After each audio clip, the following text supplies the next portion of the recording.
So I got a lot of questions about anticipation when you're playing. A lot of players were asking, how can I anticipate my opponent's shots better? And the pros seem to anticipate so well. And the truth is, yes, the pros do anticipate really well.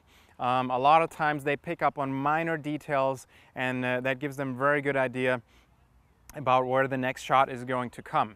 Now, that being said, most likely these pros have never practiced anticipation in their life. Okay, so anticipation is something that usually develops from playing a lot of tennis, and it's also something that I never consciously practice with my students.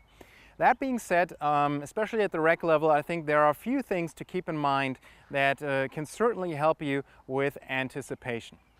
And the first thing is, you want to make sure, in order to be there early and to be in a good position, you want to make sure that you're focused on your legs and not your arm and your upper body, okay? So that feeling of being late to the ball, a lot of times you may think you didn't anticipate it correctly, but I think most of the time you probably didn't use your feet and your legs correctly, okay? So when my opponent is about to hit, I need to make sure that I split step, okay? That I get into a wide stance like this, and then I can push off in either direction. And what I see at the rec level a lot is players, they do stand here, they kind of watch what's going on, and the ball comes to the forehand, for example, and the first reaction is with the arm like this, okay, out of a too narrow stance, instead of getting into that split step and then going like this, okay, and that's really what will get you there early and get you into good position. So that's one thing. Now, there are a few tells that you can look for in order to figure out what your opponent is going to do. One very common thing here in the forehand corner, when you see somebody at the rack level set up like this, with this kind of a close stance with the left leg in this direction, it is very likely that they're going to hit down the line, okay? Most rec players really struggle with hitting this ball cross court. The pros can do it because they will release that back leg, they'll come around like this, and then they can hit cross court, but most rec players cannot do that. So when you see that kind of a stance, it is likely that ball is going to come down the line.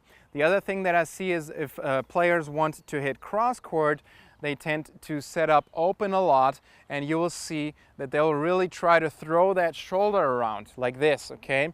Because most players don't realize that the tennis court is very narrow and that there's a very small difference between hitting down the line and cross court, okay? So you can look for a player setting up with an open stance and then throwing that right shoulder around. That's what you'll see a lot when players try to go cross court with the forehand, okay? So you can anticipate that. Now here in the backhand corner, very similar thing. If somebody's setting up into that close stance like this, a lot of times they will have a hard time, one-handed or two-handed, getting that ball cross court, okay? If this foot is more in front, they have an easier time getting that ball cross court. Now the other thing, on the open stance, very similar to the forehand, open stance players tend to rotate a lot the upper body, and as a result that ball is going to tend to go cross court a lot.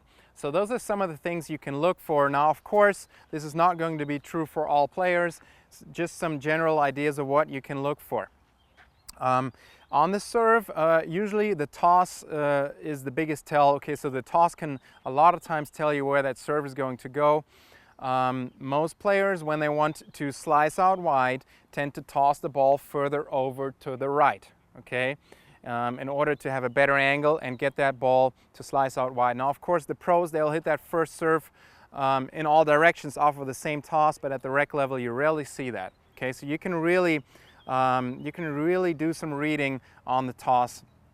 So look out for that position right there over to the right. Most likely that's going to be more of a slice out wide.